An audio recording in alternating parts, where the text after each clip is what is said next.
Oke, baik. Assalamualaikum. Baik, saya akan ulang lagi materinya. Sudah kelihatan belum rekan-rekan? Sudah baik, Pak. Sudah, Hmm. Pak. Oke, saya ulang ya. Sebentar, saya ulang.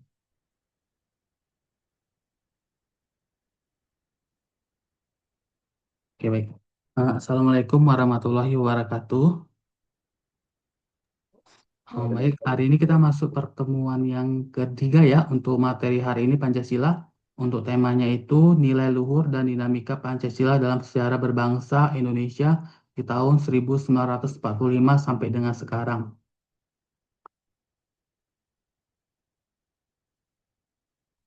Baik, yang pertama itu kita akan bahas tentang nilai luhur dalam proses perumusan Pancasila. Perumusan Pancasila ini para pendiri bangsa diwarnai sebagai persatuan dan komitmen yang luar biasa yang melandaskan nilai luhur.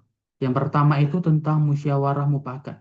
Jadi mengutamakan dialog kesepakatan bersama untuk mencapai keputusan terbaik terlihat pada sidang BPUKI dan PPK. Contohnya itu kalau kita misalnya contoh kita misalnya ada mufakat di RT atau di RW, kita melakukan dialog, apakah dialog kita ini dapat disetujui atau tidak.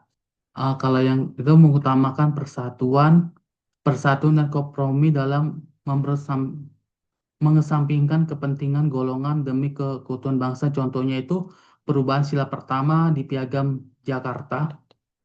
Sikap menghargai, jadi menghormati setiap pendapat, perbedaan pandangan menjadi kekayaan dalam proses perumusan dasar negara. Kalau di dalam kehidupan sehari-hari itu bisa kita contohkan juga, misalnya kita punya sebuah organisasi, jadi kita menghargai pendapat dari orang, jadi kita akan mendapatkan hasil yang maksimal. Untuk rela berkorban itu didedikasikan kerja keras dan para tokoh untuk menyikapi landasan ideologi dalam baru baru dan mendekati.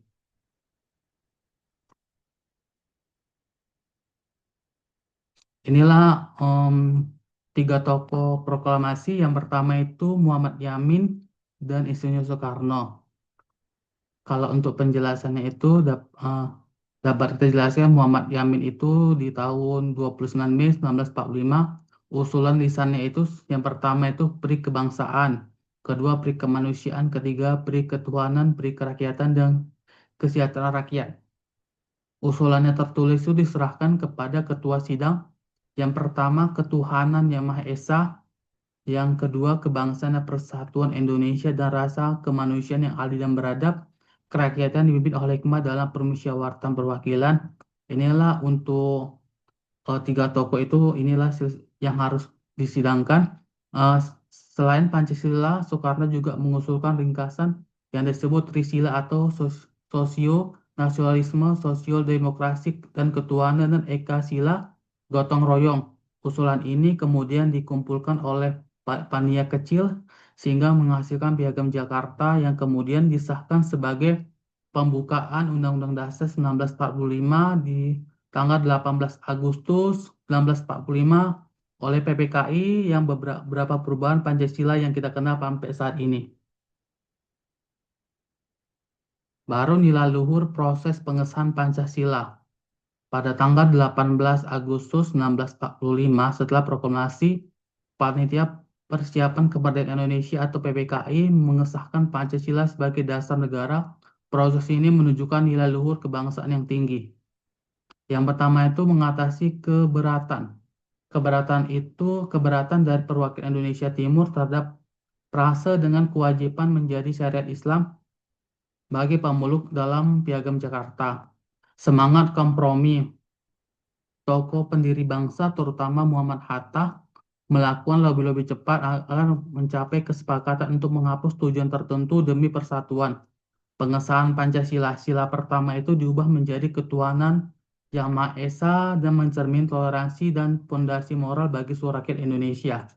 Fondasi moral itu Pak dalam pembukaan 1945 resmi menjadi dasar negara, menjamin ketuhanan dan landasan ideologi negara yang merdeka. Dinamika Pancasila di 1945 sampai 1949, awal kemerdekaan dan tantangan. Periode ini periode ini ditandai dengan perjuangan pertahanan kemerdekaan di masa Pancasila dan fungsi persatuan di tengah konflik internal dan eksternal. Ujiannya itu konsolidasi. Yang pertama itu agresi Belanda, Pancasila memperkuat semangat nasionalisme dan perlawanan rakyat, ancaman ideologi, munculnya perekaan dan separatis dan pemberontakan dalam berusaha menggantikan dasar negara, misalnya itu PPKI di Madiun 1948, keadilan sosial dan nilai-nilai menjadi landasan harapan bagi bangsa merdeka akibat perang.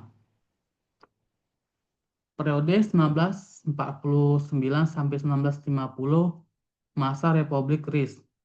Pembukaan RIS ini hasil kompresi meja bunta Ratu KMB mengubah bentuk negara yang kesatuan menjadi federal meskipun demi Pancasila tetap diakui sebagai dasar filosofi negara. 75% tantangan federalisme itu sistem federal ini dianggap bertentangan dengan semangat persatuan didampakkan namun nilai kerakyatan persatuan Pancasila mendorong kembali di NKRI. Negara bagian STRIS terdiri dari 16 bagian, satu daerah istimewa. Pancasila membatanin perbedaan ideologis di antara unit-unit negara. Bulat pendek periode RIS ini yang bertahan kurang dari setahun, nilai persatuan terbukti oleh kekuatan desain politik federal. Periode 1950 sampai 1559, demokrasi liberal, kekuatan politik yang satu, konstituante, perdebatan partai, prinsip negara, dan uji kesatuan stabilitas. Periode 1959 sampai 1998 adalah masa Orde Baru. Jadi masa Orde Baru ini Pancasila berintegrasi melalui konsep metode USASDIK yang seringkali diwarnai oleh politik naskom atau nasionalisme, agama, kontinuisme mengarah pada demokrasi terpimpin. Orde Baru itu 1966 sampai 1998. Pancasila menjadi ideologi tinggal di alat persatuan bangsa melalui P4 Demon menghayati pengangkatan Pancasila asas tunggal bagi organisasi politik. Periode 1998 sampai sekarang, reformasi tentang global. Yang pertama itu penguatan demokrasi, terorisme toleransi, dan era digital. Kesimpulannya itu sebagai jiwa landasan bangsa, yang pertama itu tantangan di masa depan dan menuntut setiap warga negara untuk mengamalkan nilai-nilai Pancasila secara konsisten dan eksperimental demi terwujudnya bangsa yang adil dan makmur dan beradab. Uh, Rekan-rekan boleh bisa di screenshot untuk menjawab diskusi kelompok nih. Setelah didiskusikan silakan dipresentasikan. Sudah di screenshot semuanya? Sudah, Pak. Oh, udah baik. Sudah, Pak. Baik. Silakan untuk dikerjakan. Sekali saya waktu 5 menit ya sampai jam 8 dipresentasikan.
Mereka udah ada yang selesai semuanya.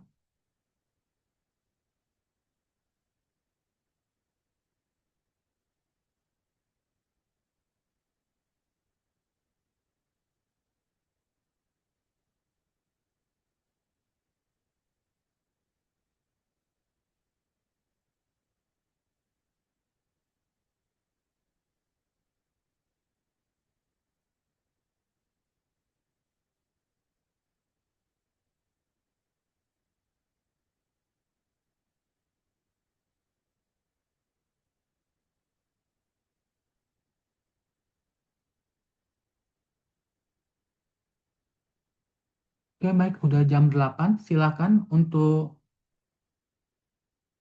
on cam. Ya, di mode-nya tolong dibuka. Silakan.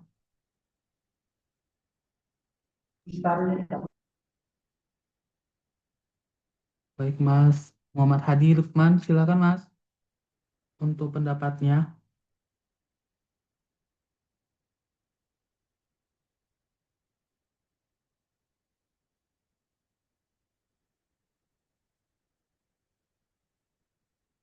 Masih di mute, Mas. Suaranya belum kedengaran. Silakan Mas Hadi. Nggih, Pak. Baik, Mas. Sudah kedengaran, Pak? Sekarang, Pak? Sudah kedengaran, Mas. Sudah. Silakan Mas untuk jawab pertanyaannya. Baik, Pak. Oh, ada pertanyaan, Ben. Mau tanya doang. Yang pertama, Pak, di era reformasi, makna ideologi terbuka di era reformasi, Hmm. Pancasila disebut sebagai ideologi terbuka karena nilai-nilainya bersifat dinamis, fleksibel, dan dapat menyesuaikan dengan perkembangan zaman tanpa kehilangan jati dirinya. Artinya, Pancasila tetap menjadi dasar moral dan pandangan hidup bangsa, tetapi penerapannya bisa menyesuaikan konteks globalisasi, teknologi, dan budaya baru.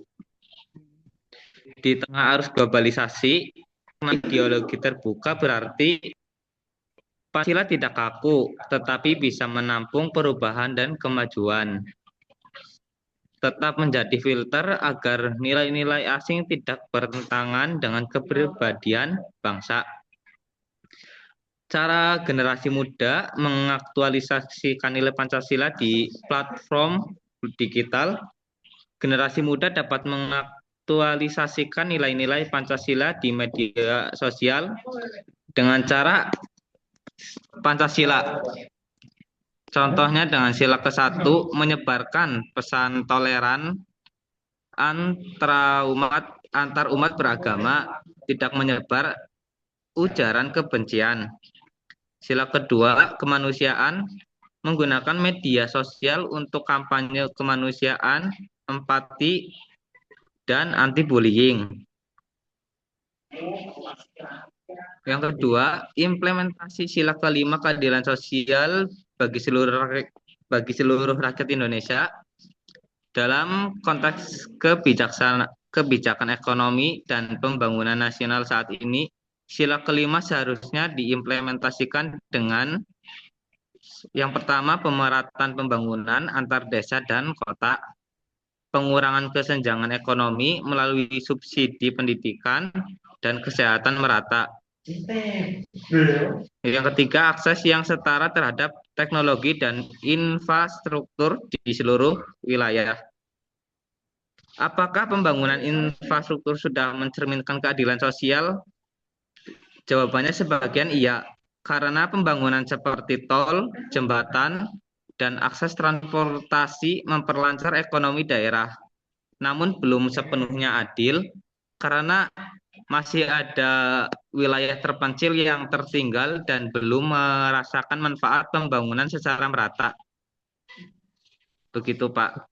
Baik, Mas. Cukup dari saya. Jawabannya bagus. Saya akan tanya lagi kembali, Mas. Jadi kalau misalkan itu sila pertama tentang toleransi beragama, menurut Mas itu di Indonesia ini sudah melakukan toleransi nggak seperti pembangunan rumah ibadah yang dilarang? Menurut Mas itu Pancasila itu sudah ada nggak di negara ini, Mas? Seperti itu. Eh, Mohon maaf, Pak, bisa diulangi, suaranya agak pecah. Oke, baik. Saya ulangi lagi, Mas ya. Jadi kan di sila pertama itu tentang ketuhanan ya kan Mas. Jadi kalau kita hubungkanlah tentang pembangunan rumah ibadah, ada beberapa daerah itu ada penolakan tentang pembangunan rumah ibadah.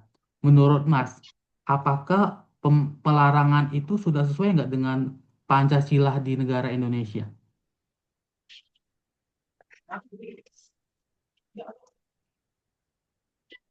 Kan itu termasuk toleransi.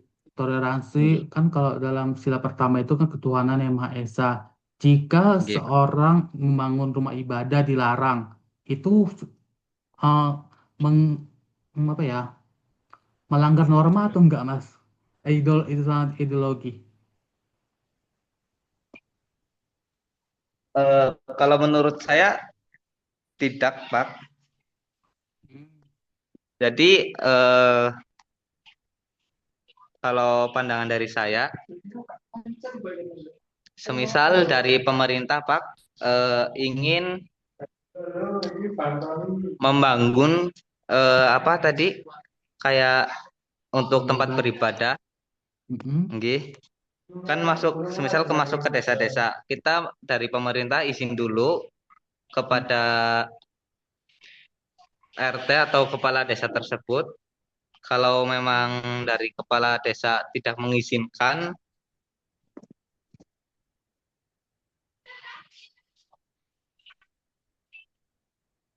Begitu. Baik, Mas. Makasih, Mas. Saya udah paham. Yang lain? Oke, baik. Terima kasih, Mas, untuk jawabannya. Yang lain ada lagi? terima kasih. Sama-sama. Saya tanya ya, Mas Solikin Adi Wahyudi. Baik, Silakan, Pak, Mas. silakan. Gimana, Pak? Silakan. Silakan, Mas, untuk menjawab pertanyaannya. Izin, Pak, untuk pertanyaannya tolong diulang, Pak. Oh, baik. Saya tanya ya. Ya, Ah, belum masuk di tuh. era di era reformasi Pancasila disebut ideologi terbuka. Apakah makna ideologi terbuka tengah arus globalisasi dan bagaimana cara terbaik bagi generasi muda untuk mengaktualisasikan nilai-nilai Pancasila di platform digital atau media sosial? Silakan, Mas, jawabannya, Mas. Jadi di era terbuka ini kan memang sudah disediakan platform untuk bagaimana mengaktualisasikan nilai-nilai Pancasila, Pak ya. Ya, Mas. Seperti yang sering kita laksanakan setiap hari, kita mungkin saling mengingatkan. Nah, saling mengingatkan untuk mungkin lewat quote atau lewat apa itu kan juga sama dengan mengimplementasikan nilai-nilai Pancasila.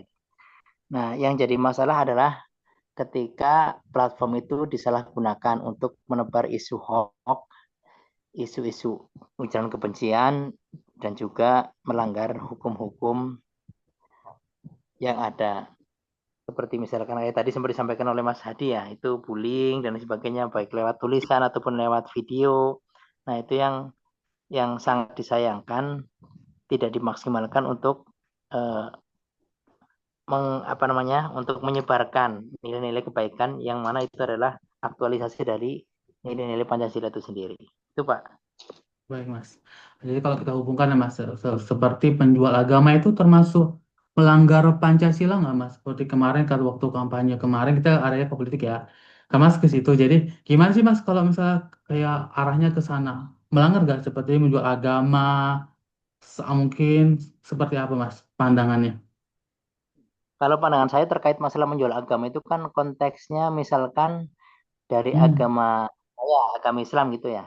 Memang kan Hmm. ada aturan sendiri dalam memilih seorang pemimpin dan itu ada dasarnya. Itu saya rasa bukan termasuk kategori menjual agama. Yang dimaksud menjual agama Gitu. itu memanfaatkan ayat-ayat Al-Quran misalkan mungkin untuk kepentingan tertentu yang itu melanggar juga nilai-nilai hukum yang ada di Indonesia. Kayak kemarin itu misalkan yang terkait Hmm. Ahok dulu kita sempat sempat viral Pak ya, Ahok yang Al-Maidah Hmm. 51 Iya, iya benar, itu Mas ya. bukan menebar kebencian terhadap salah seorang pemimpin dan pada saat itu Ahok. Itu Hmm. karena itu memang melindungi penganutnya itu untuk melaksanakan haknya, untuk melaksanakan keyakinannya terhadap ayat-ayat Al-Quran seperti itu. Jadi tidak ada hubungannya dengan menjual agama Gitu. untuk kepentingan Hmm. penganut agama itu sendiri itu Pak. Lihat Oke, konteksnya baik. lah. Oke, baik, Mas. Makasih. Baik, makasih jawabannya cukup bagus, cukup menarik. Saya baik, Mas. Terima kasih. Saya yang lain, Mbak Lisa. Silakan, Mbak Lisa. Silakan, Mbak Lisa Hikmatul. Silakan, Mbak. Iya, Pak. Ya, silakan, Mbak. Saya hanya 5 orang ya. 5 orang untuk saya tanyai. Baik, Mbak Lisa. Untuk Silakan, Mbak. pertanyaan pertama, iya, Pak. Silakan, Mbak. Pancasila Untuk menjawab. disebut ideologi terbuka. Iya, makna Mm-mm. ideologi terbuka kalau menurut aku tuh kalau disebut ideologi terbuka ya karena menyesuaikan dengan perkembangan zaman saat ini juga Pak. Kan dari mulai reformasi kan ke Hmm. mulai maaf dari zaman reformasi kan udah mulai keterbukaan nih. Demokrasi juga berjalan Mm-mm. sampai saat ini. Kalau di tengah arus globalisasi si Pancasila jadi pedoman agar kita Oke. tetap berpegang pada jati diri bangsa Indonesia. Untuk generasi muda menerapkannya itu menyebarkan hal-hal yang positif, komentar-komentarnya juga lebih lebih dibatasin agar tidak mengharap pada isu-isu yang tidak baik. Baik, Mbak. Seperti itu sih Baik. Pak.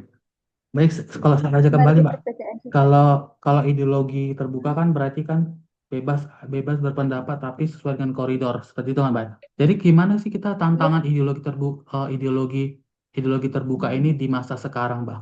Tantangannya. tantangannya. Tantangannya itu misalnya untuk kalau sekarang terkadang Hmm? kita mau bersuara itu dibungkam oleh pemerintah. Terkadang kalau sesuatu yang berhubungan dengan politik, Hmm? rata-rata tenggelam, Pak. Oke. Berarti pendidikan politik perlu, Mbak, kita pelajari, Mbak, di dengan sekarang ini. Harusnya sih perlu. Baik. Oke, baik. Terima Kalau kasih, Mbak. bahkan kalau oh iya Hmm? Pak, Gimana, boleh Mbak? ditambahin Lanjut nggak lagi, Pak? Bang.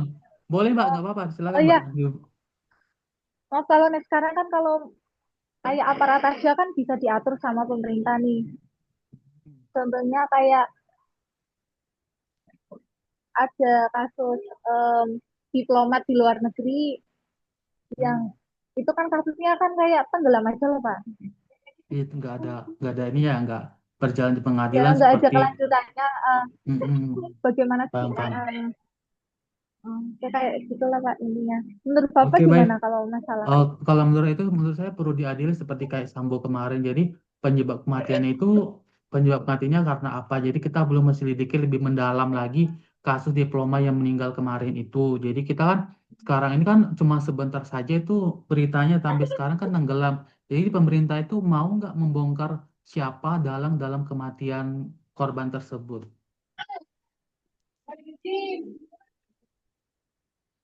Gimana, Mbak Lisa? Pernah jawabannya bisa dimengerti, Mbak? Atau dipahami atau Pak? setuju pendapat saya? Setuju Pak. Oke, terima kasih, Mbak. Saya tanya ke Terima Mas kasih Pak. Beni Gunawan. Sama-sama, Mbak Lisa. Mas Beni Gunawan, silakan, Mas.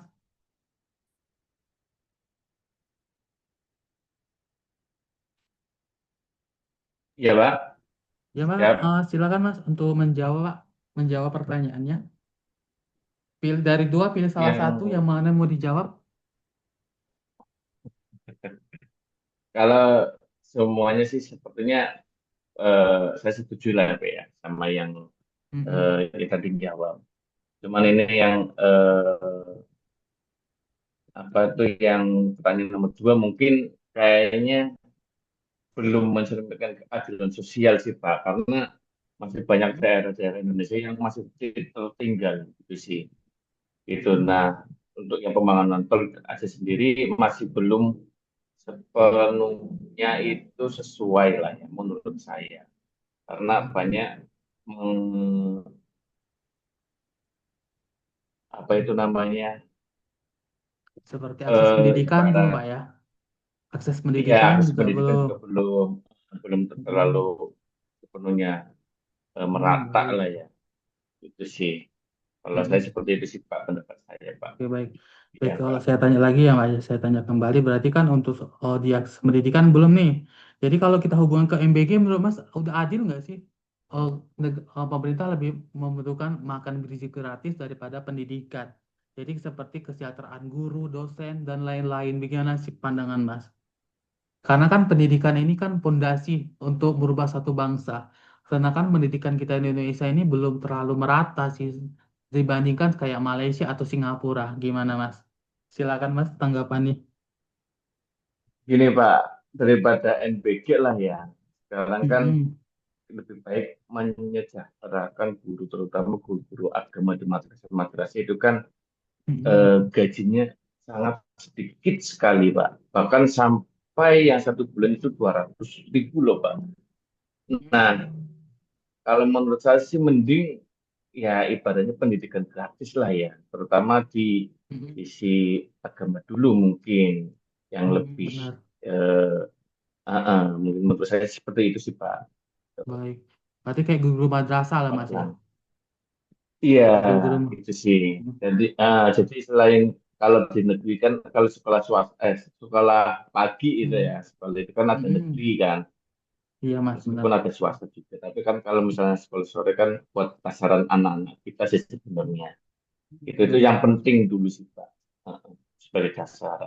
Terus Mas, kalau saya tanya lagi tentang program dari Kesinaker tentang magang itu Mas. Menurut Mas gimana pandangannya? Magang. Jadi kan katanya janji kampanyenya membuka lapangan kerja 19 juta.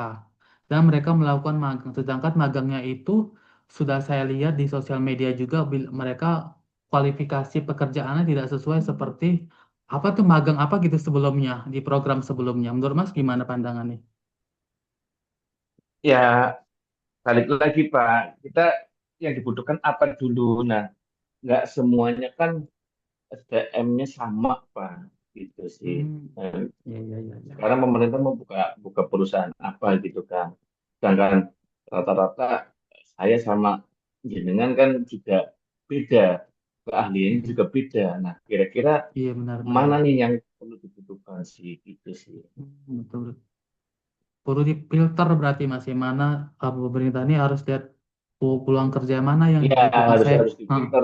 Contoh di desa dulu nih, desa ini eh, kebanyakan warganya apa nih, gitu kan. Mm-mm. Contoh kalau misal warteg kayak di mana Tegal itu dari mana Pak?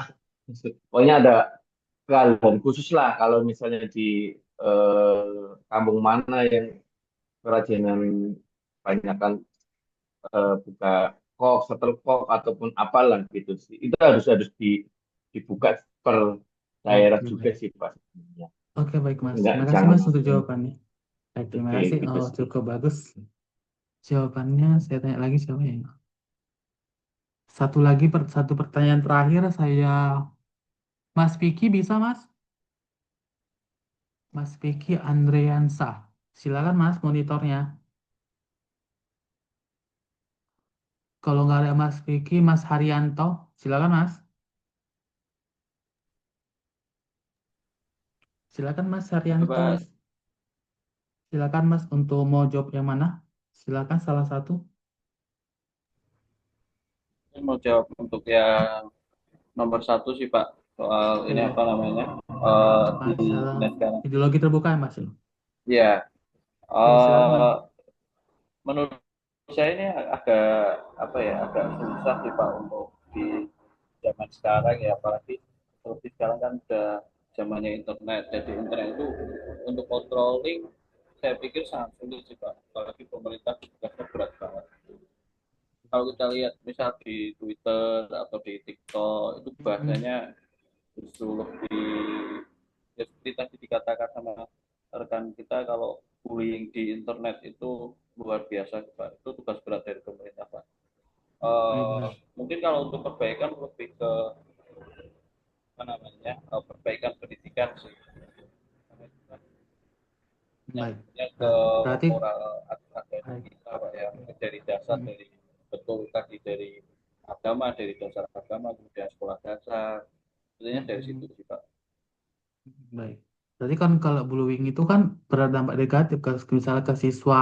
Jadi sebagai masyarakat juga harus pandai-pandai menggunakan sosial media bukan hanya untuk kita kalau mengetik itu nggak boleh asal aja, jadi kita nggak sarah jatuhnya, nggak menyebarkan berita hoax. Jadi kita perlu edukasi juga, perlu ilmu juga untuk mencari informasi. Jadi tidak menyebarkan kalau itu beritanya tidak benar, harus kita saring lagi. Benar nggak Mas ya? Betul, betul, Pak. Oke, baik Mas.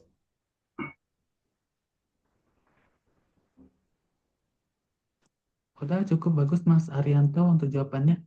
Baik, teman rekan-rekan, 5 pertanyaan saja saya tanya. Silakan ada yang mau ditanyakan untuk materi hari ini?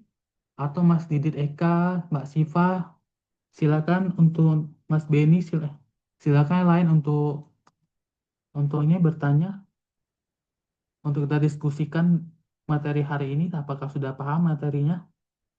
Tapi kalau saya ini semuanya udah paham sih.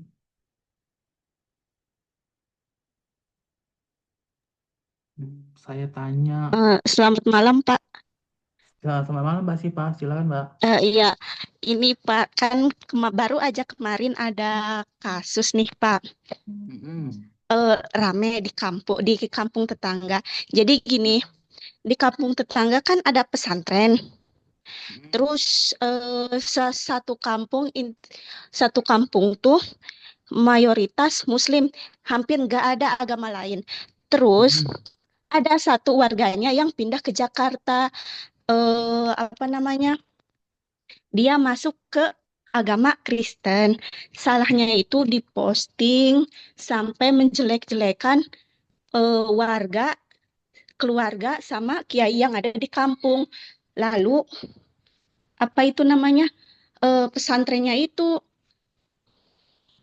demo ke rumah si wanita, ke keluarganya. Kan si wanitanya ada di Jakarta, cuma keluarganya masih di sana gitu. Menurut Bapak, solusinya itu gimana terhadap Pancasila nomor 1? Oh, ketuhanan ya, Pak ya. Jadi kan kalau Iya, kita hubungkan itu, jadi ada seorang warga, dia dulunya mungkin agamanya Muslim pindah ke non Muslim. Jadi menurut saya ya, solusinya itu kita baru musyawarah mufakat dulu. Jadi dia nggak boleh menyebar asal aja, misalnya menyebarkan di sosial media. Jadi misal dia pindah agama, jadi tidak boleh menjelek-jelekan agama sebelumnya. Seperti itu. Jadi iya, kita harus terima agamanya itu. Jadi dia dia pindah itu kan nggak dipaksa, dia Islam kan dari lahir. Tapi ketika dia pindah ke agama lain, dia tidak boleh menjelekkan agama sebelumnya. Solusinya kita perlu perlu beredukasi wanita ini. Kenapa dia jangan menjelek-jelekan agama sebelumnya? Karena kan kita Bhinneka Tunggal Ika walaupun beda tetap satu. Jadi kita perlu bermusyawarah mufakat. Kenapa dia itu? Jadi gunakan sosial media itu juga harus bijak, tidak boleh asal-asal memposting sesuatu tanpa kita punya ilmunya seperti itu. Mungkin ada yang mau nambahkan lagi? Ada yang mau nambahkan? Mas Vicky atau yang lain? Silakan. Mungkin saya Maaf. menambahkan sedikit, Pak. Baik, silakan. Oke. Pindah agama, setelah itu menjelekkan agama sebelumnya ya, Pak. Iya, benar-benar, Mas. iya, Jadi iya, benar. menurut saya itu agama kan keyakinan pribadi. Orang murtad atau orang mu'alaf itu kan keyakinan pribadi per individu masing-masing. Karena kita tidak bisa memaksa orang harus ikut agama ini, gitu loh. Karena kita landasan sila pertama. Karena asalkan bahasanya kan secara umum, Kristen aja esa, Islam aja esa. Gitu.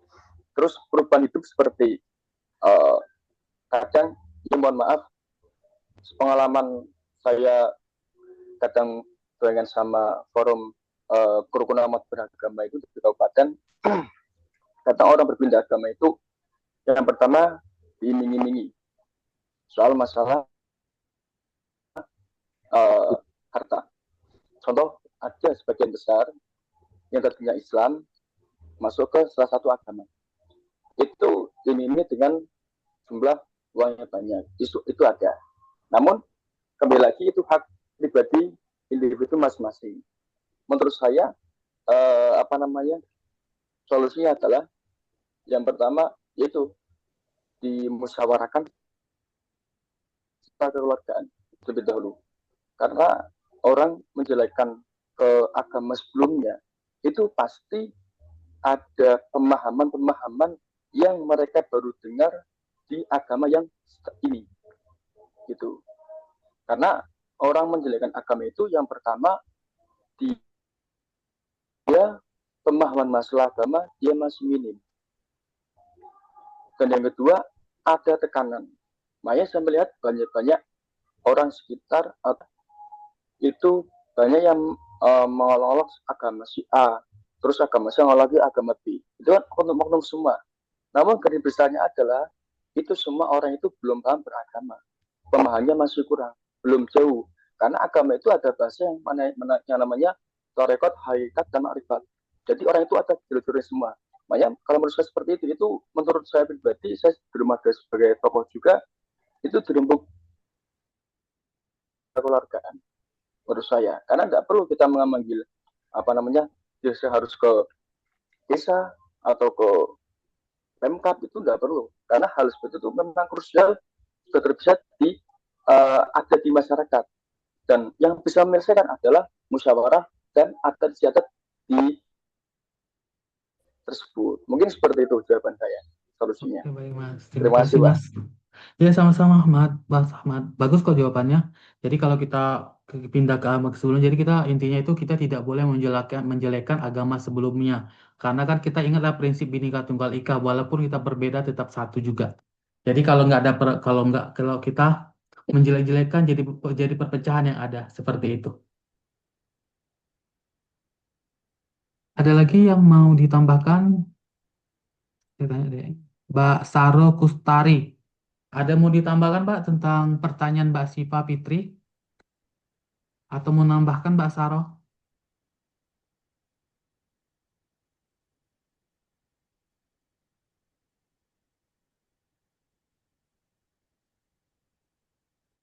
Atau Mas Cecep Pristia? Silakan, Mas, monitor.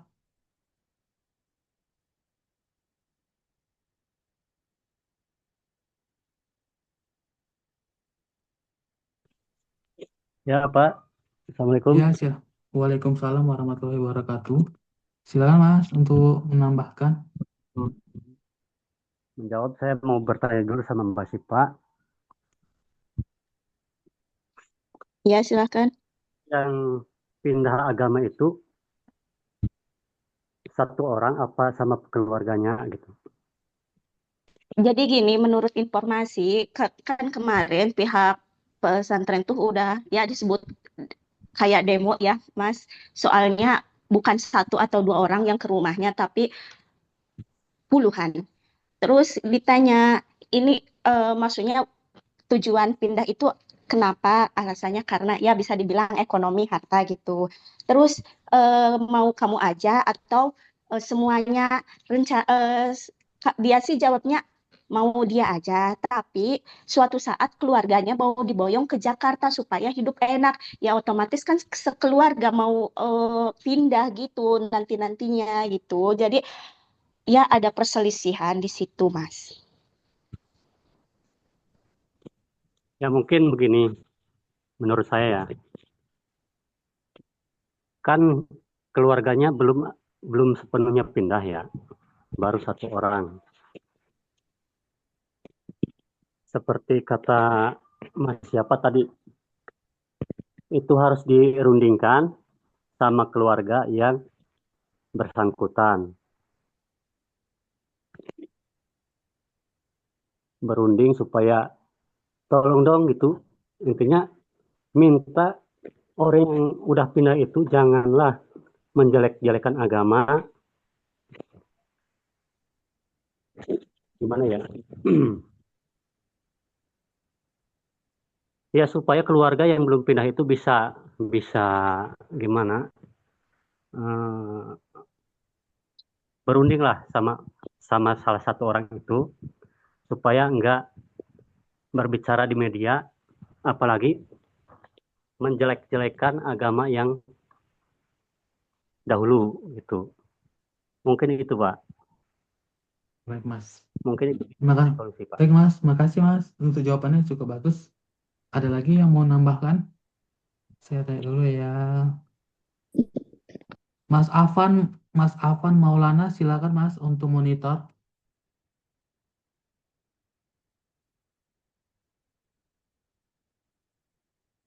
Kalau Mas Afan yang nggak ada, Mbak Selvia Yulita bisa monitor Mbak.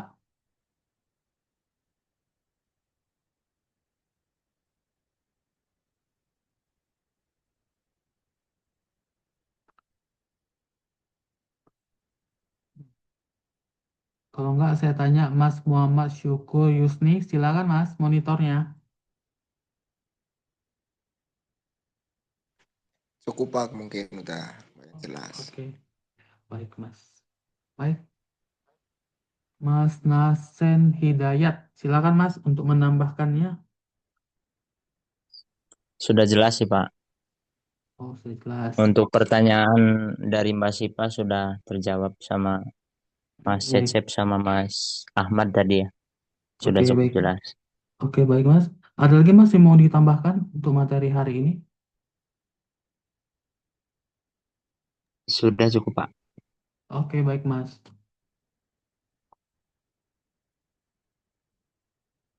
Oke. Hmm.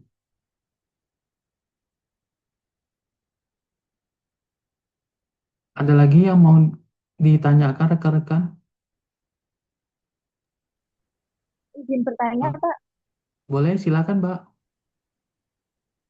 Silakan Mbak Ini Lisa. mau tanya, Untuk Pak. Mbak. Ya, Boleh. ini kan ada berita tentang markas OPM yang diserang sama pesawat TNI ya, Pak.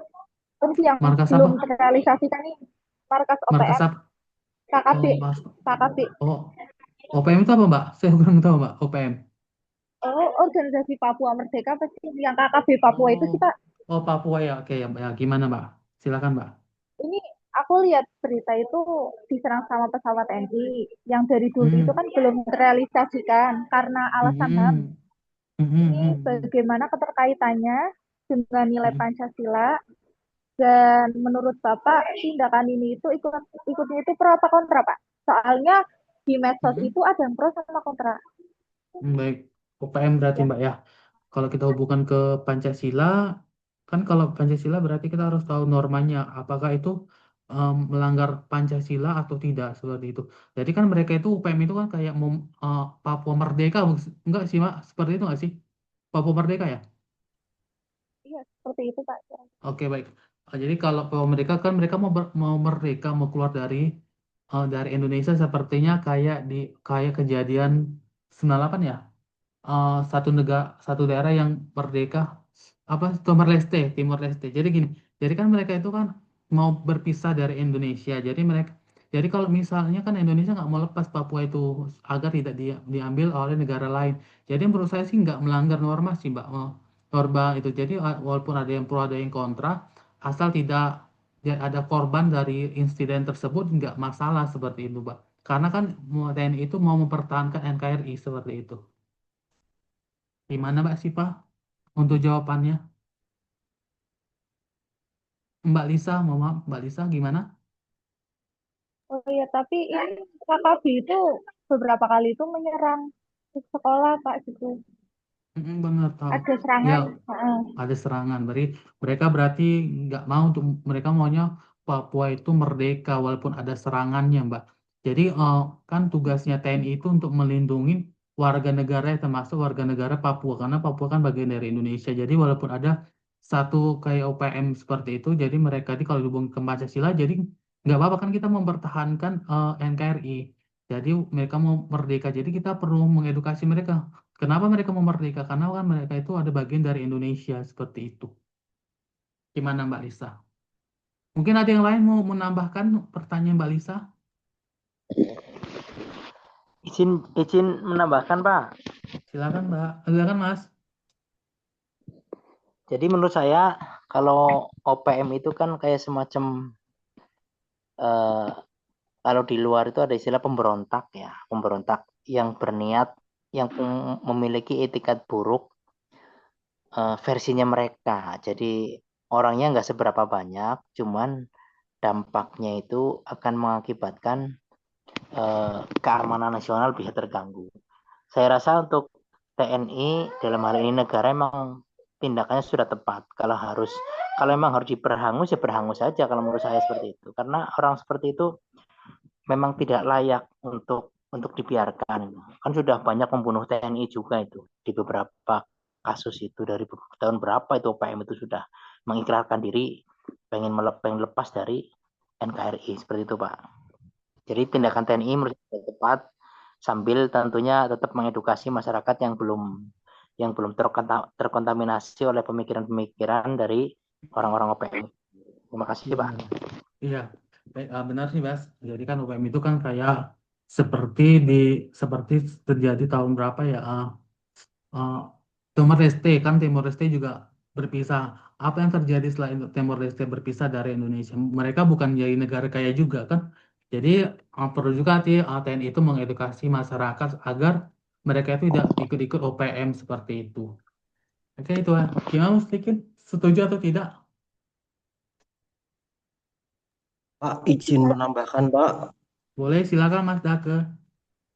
Iya, Pak, untuk hal seperti itu yang tadi mungkin antara Papua dan Indonesia itu, apakah Indonesia itu melanggar melanggar hak asasi manusia internasional enggak Pak itu Pak? Melanggar hak asasi manusia internasional. Menurut saya sih tidak, karena kan kita mempertahankan satu wilayah Indonesia NKRI. Jadi kalau untuk mempertahankan satu wilayah, ya nggak apa-apa, karena kan dia bisa, ya nggak apa-apa untuk mempertahankan itu kita dengan serang dengan UPM seperti itu. Kalau melanggar HAM internasional, menurut saya tidak, karena kan itu untuk mempertahankan satu wilayah Indonesia seperti itu. Karena mereka kan mau merdeka, mereka mau seperti Timor Leste seperti itu, Mas. Oke, terima kasih Pak. Iya, sama-sama. Ada lagi yang mau menambahkan? Saya menambahkan, Mbak. Silakan, Mas. Jadi untuk apa namanya? Selamat malam, Mbak. Jadi untuk apa namanya? TNI mempertahankan kedaulatan Indonesia itu memang itu sudah hak TNI dan itu bagus memang. Namun yang garis besar adalah setiap perang itu kan ada yang namanya ketentuan hukum, Mbak. Jadi mungkin di Indonesia itu soal masalah HAM itu yang digarisbawahi adalah masalah dalam baku tembak konflik bersenjata itu kan ada aturan-aturannya, Pak. Tidak langsung membuat itu tidak bisa. Iya, benar. Kenapa TNI di KKP itu sebenarnya bisa TNI satu malam pun bisa langsung hancur semua kan? Tapi TNI apa? Adalah landasan hukum yang mengatur peperangan. Jadi nggak bisa semena-mena. Nah itu yang misalnya bagaimana mungkin kalau dalam Perpres itu mungkin belum kuat, tapi yang untuk mungkin PBB atau apa. Jadi intinya sebenarnya TNI itu tidak melanggar HAM. Melanggar HAM apabila perangnya itu baku tembaknya di luar ketentuan hukum militer yang diatur mungkin humaniter atau apa saya lupa itu jadi ya seperti itu pelanggaran HAM terjadi karena ada baku tembak di luar ketentuan yang berlaku militer itu mungkin seperti itu Pak menurut saya. Oke, Mas. Oke, baik, Mas. Terima kasih, Mas, untuk tambahannya. Mungkin kita juga kalau mau melakukan perang juga kan nggak bisa sembarangan juga kita. TNI juga kan ada undang-undangnya untuk melakukan seperti itu. Jadi kalau misalnya udah terlalu genting mungkin di Papua UPM-nya itu kemungkinan TNI-nya akan melakukan perang, tapi kan mereka harus diskusi juga apa yang harus dilakukan. Mungkin harus diskusi juga ke DPR akan seperti apa. Kemungkinan seperti itu. Gimana Mas? Bisa diterima jawabannya? Mas Ahmad Mualimin ya? Ya benar Pak itu harus ke DPR terus jadinya itu harus musyawarah dulu kita menggunakan misalnya senjata apa ini pistol atau AK-47 atau brand atau tank langsung itu harus dipikirkan semuanya nggak bisa langsung kasih tank langsung bom nggak bisa karena perang itu ada aturan sendiri-sendiri. Jadi bisa 1 jam pun membuat diri KKP bisa semua luluh lantak. Cuma kan ada aturannya. Nah, aturan ini yang menjadi perbincangan di publik ini. Ya mungkin dari DPR harus menjadi persetujuan. Nah, tapi kadang-kadang itu yang membuat sulit, membuat problem itu oknum di belakang KKP itu. Kemungkinan ada orang-orang petinggi-petinggi, makanya sampai sekarang belum terlaksana. Mungkin seperti Oke Mas, baik. Terima kasih Mas untuk jawabannya. Oke, saya tanya lagi deh. Ini udah Apa jam 8. Ada lagi yang mau ditambahkan? Saya tanya ke Mas Afan Maulana. Bisa Mas? Monitor Mas?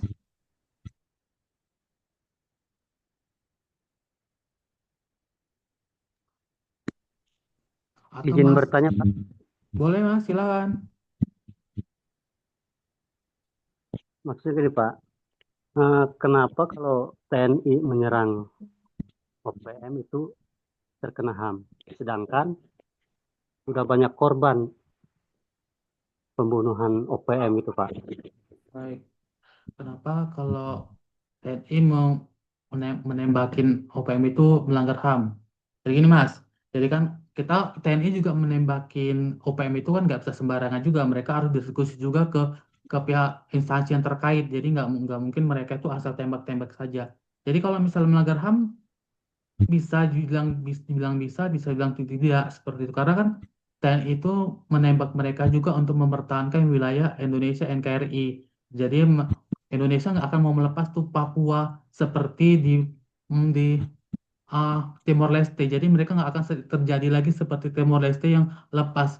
Setelah Timor Leste lepas, apakah Timor Leste itu menjadi negara kaya? Tidak juga seperti itu.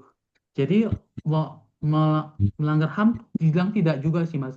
Jadi kan kalau walaupun banyak yang mati karena kan mereka ingin merdeka, intinya seperti itu Mas Cecep. Gimana Mas? Ya, Gimana tapi bisa kan diterima aja Pak? tapi TNI juga ya Pak, TNI, Polri, masyarakat sipil, apalagi masyarakat yang baru-baru itu Pak. Kenapa kok dibiarkan terus Pak? Oh, dibiarkan terus OPM-nya meninggal gitu seperti itu Mas ya?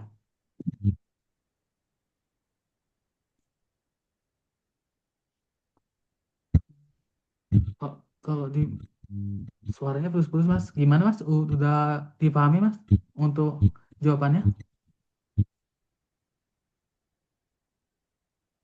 Suaranya putus-putus Pak. Oke, baik. Baik, saya Mas ya. Oke. Saya jawab lagi Mas ya. Jadi gini ya. Kalau misalnya TNI itu menembaki OPM banyak yang mati. Jadi kita menembaknya juga nggak bisa sembarangan TNI menembaki OPM-nya. Jadi perlu konsolidasi ke instansi terkait. Mungkin ke DPR atau ke instansi TNI-nya atau ke Menkumham-nya.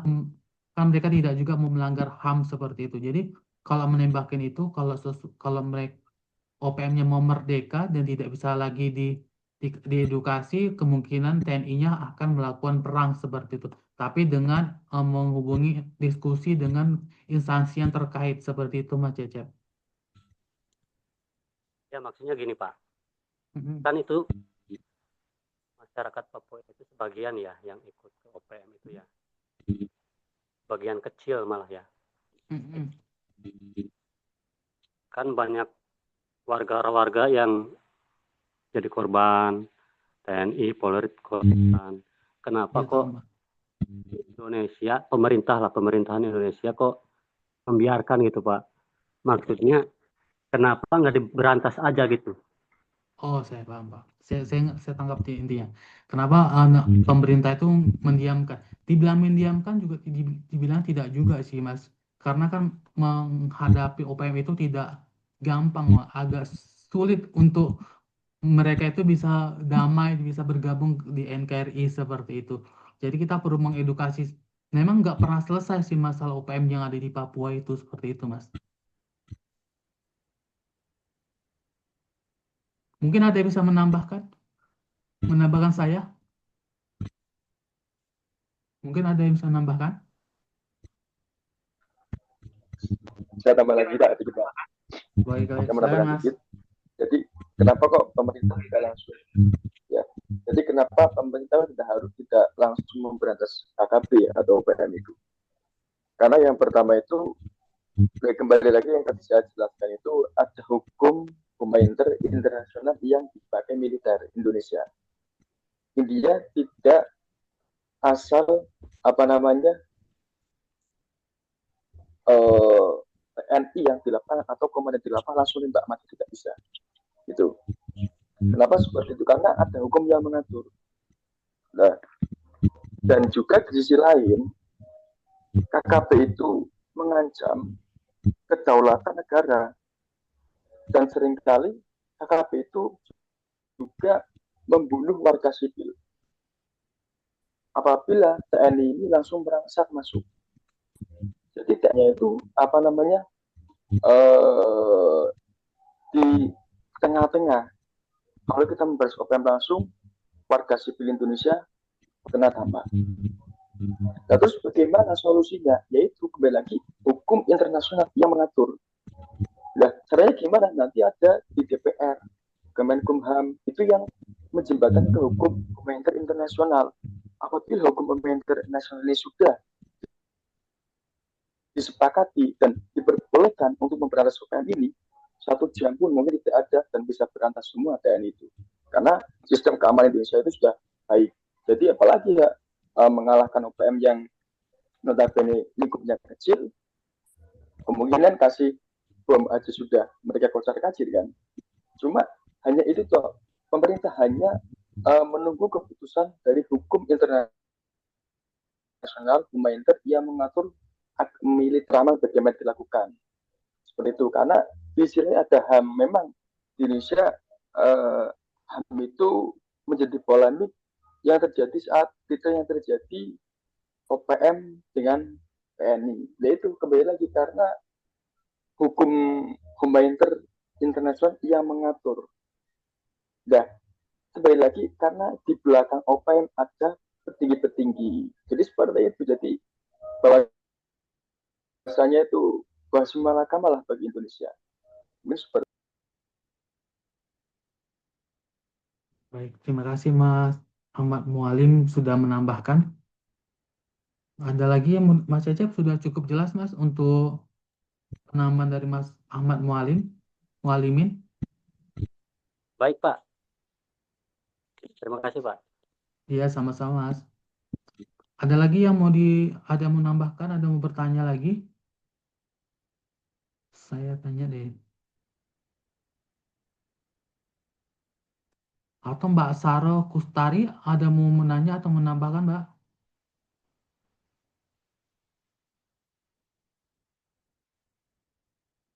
Atau Mas Hadi Lukman ada mau menambahkan, Mas?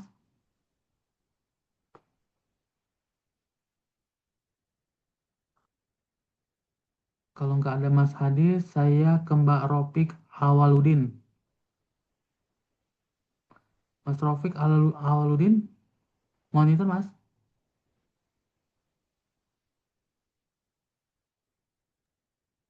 Nggak ada, Pak. Oh, nggak ada mau menanyakan lagi? Atau cukup? Nggak. Nggak ada, oke baik. Terima kasih Mas.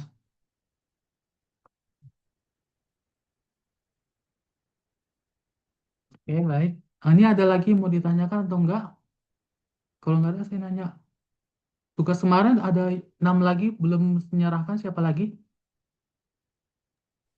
Saya belum, Pak. Ada kendala di internet. Oke, baik. Saya screen saja ya untuk yang sudah menyerahkan. Ini jelas ya? Oh, udah kelihatan ya untuk tugasnya ya? Yang sudah menyerahkan ya? Yang belum saya tanya. Mas Solihin sudah ngirim ke ini Mas, ke email untuk tugas 2. Tadi saya kalau nggak salah sempat ngirim tugas ini waktu saya lagi di tempat dokter tadi itu. Tapi nggak tahu udah nyampe atau belum saya. Nanti saya cek ya Mas ya. Nanti saya cek lagi. Baik. Mas Saiful Bahri ini ada orangnya, Mas Saiful Bahri.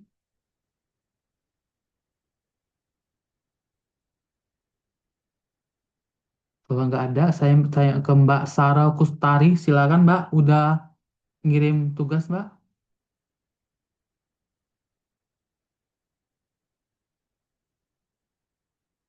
Mas Adi Hidayat, ada?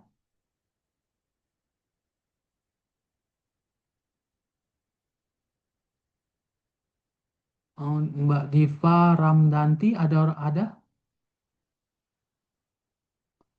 Baik, sepertinya nggak ada lagi. Cukup.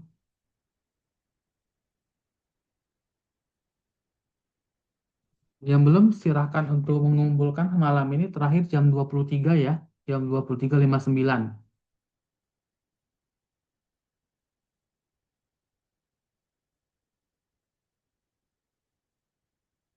Rekan-rekan semua udah join di Google Classroom semuanya? Sudah join semua di Google Classroom? Sudah, Pak. Sudah ya? Sudah, Pak. Oke, baik. Terima kasih, Mas. Untuk tugas ketiganya nanti dikumpulnya di Google Classroom saja, tidak usah dikirim ke email lagi. Ke situ saja biar langsung diberi nilai.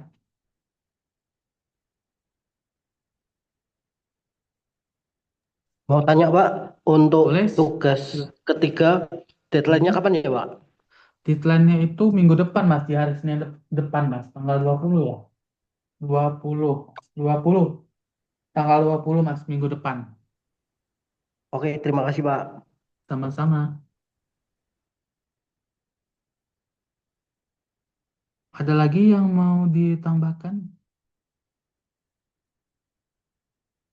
Apa sampai di sini saja pertemuan ketiga kita hari ini?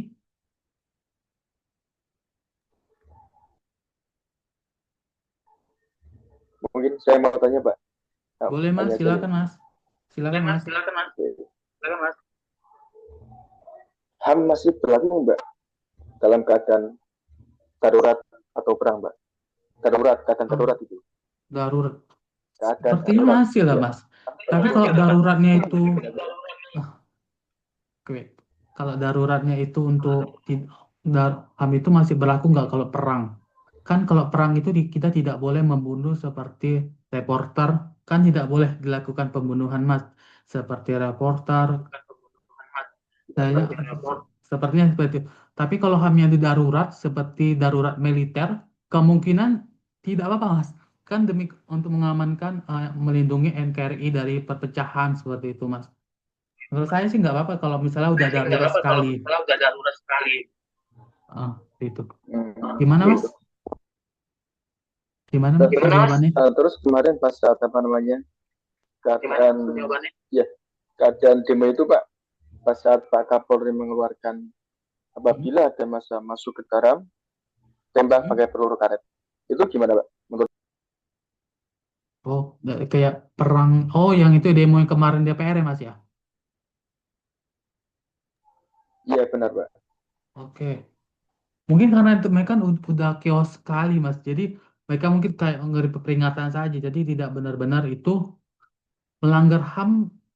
Tapi TNI, Polri juga harus tidak boleh sembarangan juga sih menembakin massa itu. Kan ada yang kena peluru karet, ada yang masuk rumah sakit, ada yang luka-luka. Jadi kalau misalnya darurat mungkin saya bilang gini, Polri itu sebenarnya harus ada sih di tengah-tengah masyarakat. Jadi Polri juga harus mengedukasi masyarakat bagaimana melakukan demo yang benar, mengedukasi yang benar seperti itu.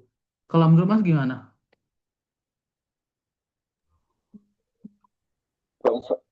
Menurut saya sih masih berlaku, Pak.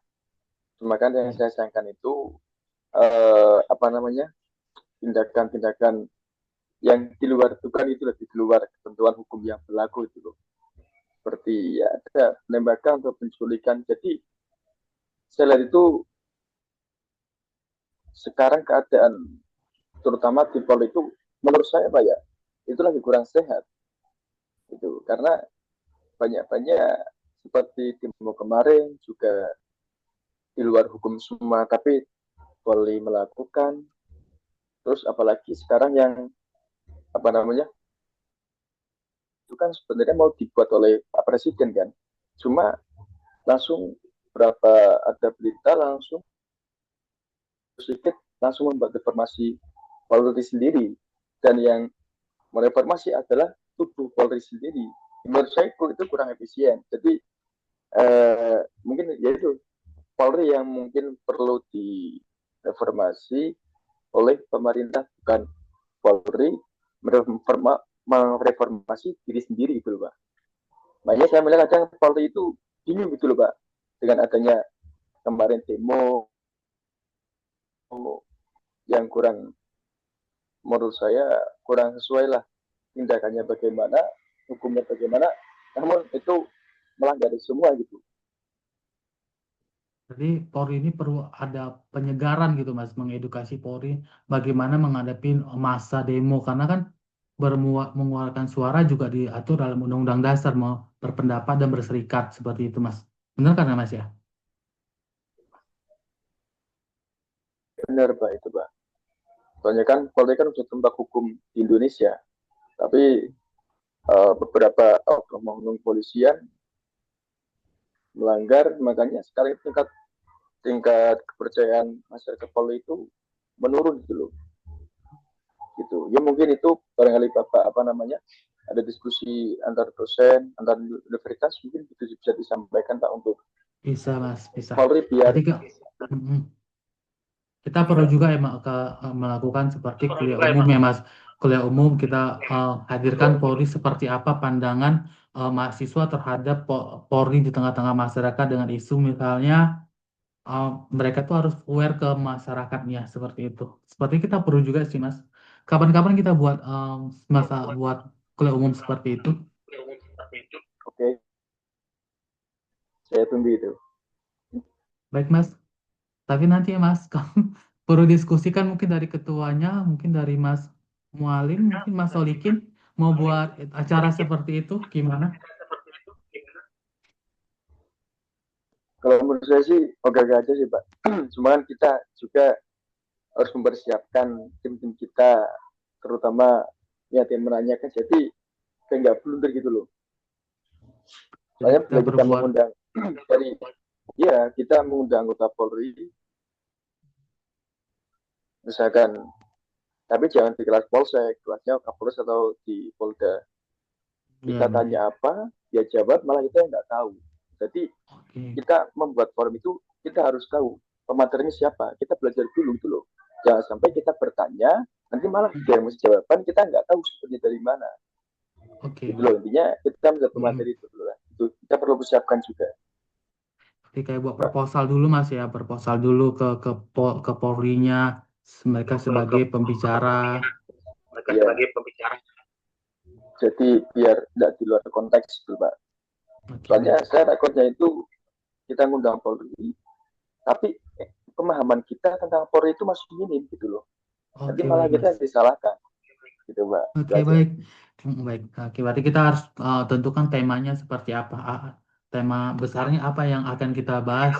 Kita undang Polri-nya di tengah-tengah mahasiswa seperti itu.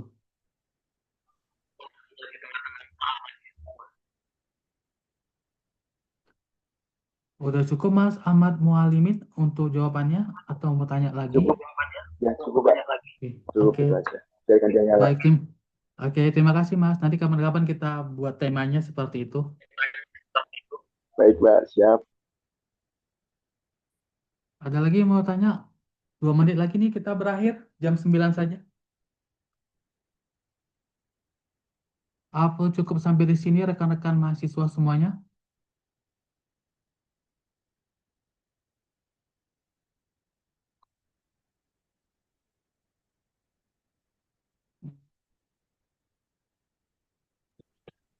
Mungkin cukup dulu, Pak.